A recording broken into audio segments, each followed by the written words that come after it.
love story could be kinda gory, far from boring. We'd meet at a post-apocalypse.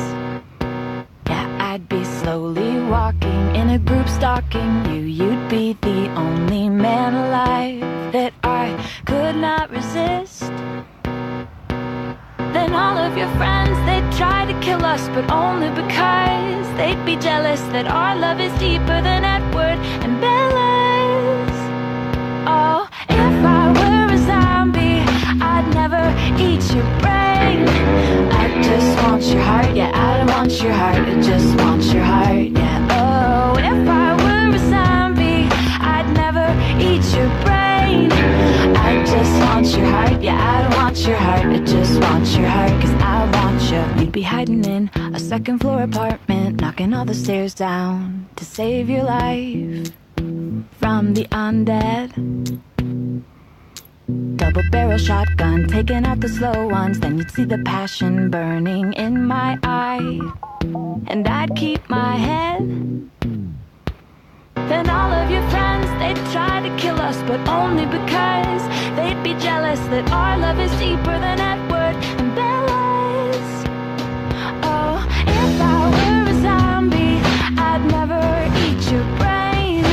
I just want your heart, yeah, I don't want your heart, I just want your heart, yeah. Oh, if I were a zombie, I'd never eat your brain. I just want your heart, yeah, I don't want your heart, I just want your heart, cause I want you. And I tried not to bite and infect you because I'd respect you too much. If that's why I'd wait until we got married. Oh, and our happiest days would be spent picking off all your friends, and they'd see a love this deep won't stay buried. If I were a zombie, I'd never eat your brain. I just want your heart, yeah, I don't want your heart, I just want your heart, yeah. Oh, if I were a zombie, I'd never eat your brain. I just want your heart, yeah, I don't want your heart, I just want your heart, cause I want you.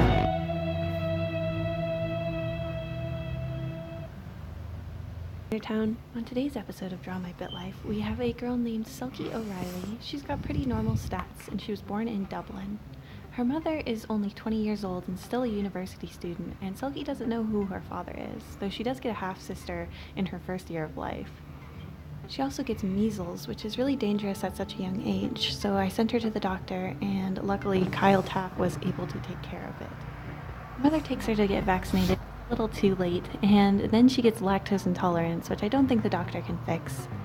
Selkie's luck finally starts to turn up when her mother gets her this super cute cat named Max. Now, I decided that Selkie was going to be a little bit on the evil side. The last time I did an evil run-through, I unfortunately was unable to really kill anybody because my character was so dumb. But I have faith in Selkie. I think she could be just the one for our first serial killer run. We're trying to get that deadly ribbon. Now, unfortunately, her mother wouldn't pay for her university, but they did give her a scholarship, so it's really no problem. She also gets her driver's license just in time to start driving to school, and I had her ask for a more expensive car, which her mom actually does. Questionable parenting, but very lucky for Selkie. I also have a lot of money, and I thought maybe this could be a quick way to make some. She makes an easy $100 and then pulls an all-nighter, graduating with a degree in psychology. I decided to have her double down on her psychology degree and go to graduate school for a couple of years, and she got a scholarship for that one as well, so that was really lucky.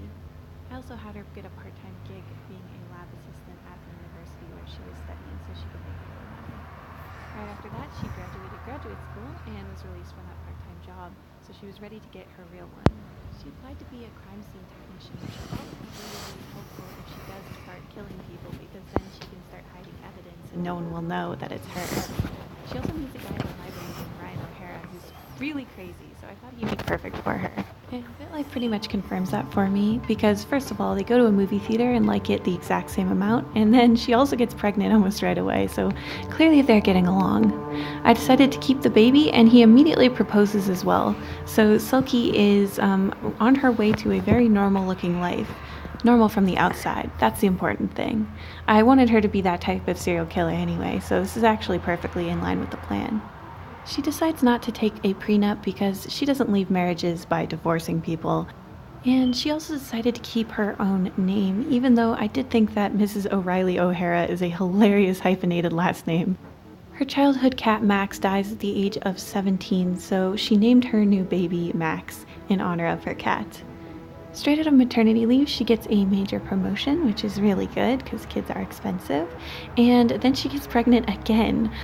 I decided that Max would be her favorite daughter and be the only family member she really cared about, so I decided to give all of her will and testament to her daughter. She has a son next, and then right after that, she gets pregnant again. The doctors say she has insomnia, but I think she just has 3 babies. She names her next daughter Eve, and I decided to start getting cracking on this serial killer thing before this turns into a 100 baby challenge instead. I figured for her first murder, she shouldn't do anyone that she knows. She tries to do a drive-by shooting on a drifter, but he fights back, though luckily he doesn't tell the police. Ryan gets her pregnant again, which is making me think that our next victim should be him, just so that she doesn't have to keep having babies. She's getting older, and I know that we have to get started on the murders if I want her to be a successful serial killer. I have her try it again with the same conditions, and this time it actually works. He dies and nobody witnesses it, so she's able to just continue her normal life like she's just a regular mother/crime scene technician.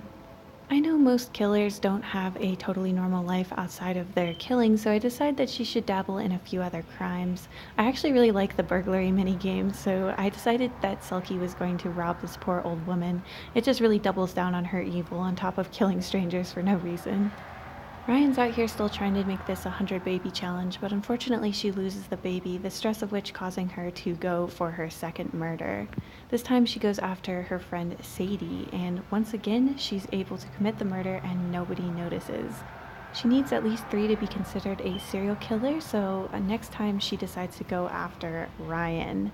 She's sick of her domestic life and she wants to end it.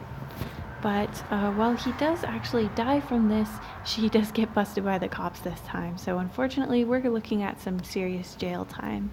She gets 50 years in prison, but she decides that she's not going to wait that long to keep living her life. So she tries to escape. And luckily for us, she's quite a clever cookie, so she gets out. This does mean she's on the run now, so everything's going to get a bit more difficult. Also, all her children hate her now. I can't imagine why. I wanted her to change her look a bit, but it gets botched. I give her a nose job as well, and that also gets botched. So she is definitely looking different, but not necessarily in a good way.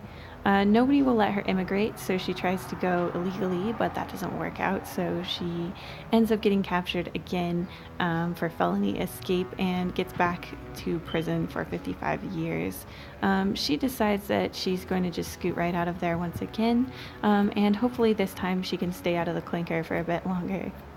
It's hard to get a job with a criminal record, so I decide to send her to the casino to potentially get some more money. This plan backfires massively and she ends up with a lot less. Her daughter Eve also dies at the age of 13 from carbon monoxide poisoning, which despite her evil ways gives Selkie depression. Her luck starts to turn up when she goes to the library and meets Ryan McGregor, a new potential love interest. Hopefully he hadn't heard about her past husband. Selkie gets a job as a reporter, hopefully able to bend the newspaper away from her sordid case and towards other things, and she manages to kick her depression from her new success. She also gets a haircut, which hopefully will help her look different, though her face being turned to mashed potatoes probably also helped with that. Since her multiple botched surgeries are probably actually more attention-grabbing than having a normal face, I decided to send her back in and get those things fixed. I also had her burgle another house since it's been a while since she had a chance to do any crimes, though she had to bail on the first one because he had too many dogs. Honestly, the thing about Selkie's life that's the most shocking to me is how normal she's able to make it after she's run from the cops and killed 3 different people. Like, she still managed to get a job and a boyfriend, and everything is mostly fine, other than that her children really don't want to talk to her anymore. I was really tempted to give Selkie a redemption arc because I love those, and I actually have a really hard time playing evil characters because I feel really guilty, but this is who she is. She's a serial killer, so I had to force myself to keep playing her super evil. I had her burglarize a bunch of different houses, even though she doesn't need the money. I mean, I guess if she gets sent back to jail and wants to try and appeal, that costs like millions of dollars, so I guess she kind of does need the money. I tried to get her to emigrate again, but once again, they're really not interested in her criminal butt in their country, so fair enough. I felt like she had at least one more murder in her, so I had her kill a neighbor, and he did successfully die, but once again, the police found her pretty quick. There's not a cell in Dublin that can hold her, but unfortunately, as far as her relationship, the damage has been done. She's not a real relationship counseling kind of gal, so she decided to solve this problem the old-fashioned way. Unfortunately, he's stronger than her, so her clubbing kind of failed. She's informed in prison that Ryan wants to break up. He says he's going to miss her killer eyes, and honestly, all she can do at that point is wish him well, because that was well played. She busts on out of there faster than ever before, and once again finds a guy at the library. It's practically like a dating app for her. She also manages to get her reporting job back. Apparently they don't really do background checks, or maybe they just don't care. I had her go on another burglary, and this one is super successful. She manages to carry somehow in her arms a laptop, a desktop computer, a guitar, and a wad of cash, and she makes a fair amount of money from that. She decides to keep around a wild possum that keeps coming into her yard, and after that, she decides to treat herself to some real estate. I thought a houseboat would be perfect for her because she can always go out into international waters where there are no laws. Now, Liam is great and all, but she can't get her mind off of Ryan, so she decides to stalk him and listens to him sing in the shower right before planning her finishing of her unfinished business. Now, since he's in the shower, I thought electrocution might be perfect, and I think that I was right on that because he does get electrocuted and nobody finds out. Selkie is very deadly at this point. I think she's killed 5 or 6 people, and I feel like that's plenty. She celebrates by marrying Liam. Since they live on a houseboat, I thought the beach would be a perfect venue, and as for the honeymoon, Coachella definitely jumped out at me, so I had them go there, even though they're both like in their 50s. And she decides to take his name because changing names is actually a great thing to do when you're on the run, so it really fits perfectly. Now, Selkie wants to get along better with her sister and reconnect with her family, so she decides to send her half-sister Leah a present. Now, there was really only one choice that made sense, a human skull. Hopefully Leah will understand that Selkie is trying to make peace with her. Unfortunately, Leah is really unappreciative of Selkie's kind gift. She even starts an argument about it, so I think you guys know where this is probably going. Selkie really only has one way of solving problems, and it's worked out for her great so far. Now, it would be difficult for people to prosecute anyone other than Selkie, considering that she sent a human skull right before the murder, so naturally she does get sent back to prison right away. She also gets divorced in prison because, well, I guess Liam is just not as much of a ride or die as we were hoping. Unfortunately for him, she does get out, which means he will be the die part of Ride or Die. She stalks him in her usual fashion and then decides to go after him, though unfortunately she is not able to commit the murder, maybe because she's getting a bit older. She's also having a much harder time getting out of prison, and it looks like this might be the way that her terrible, tragic story might end, because dang, she tried so many times to get out, but it just was not working for her. She kept getting caught up with, and then at age 75, she died while sleeping peacefully. She got the deadly ribbon and managed to kill 6 people. She spent 22 years in prison, and none of her children went to her funeral, which is a bit of a bummer. So that was it for Selkie O'Reilly. I hope you guys enjoyed this episode of Draw My Bit Life.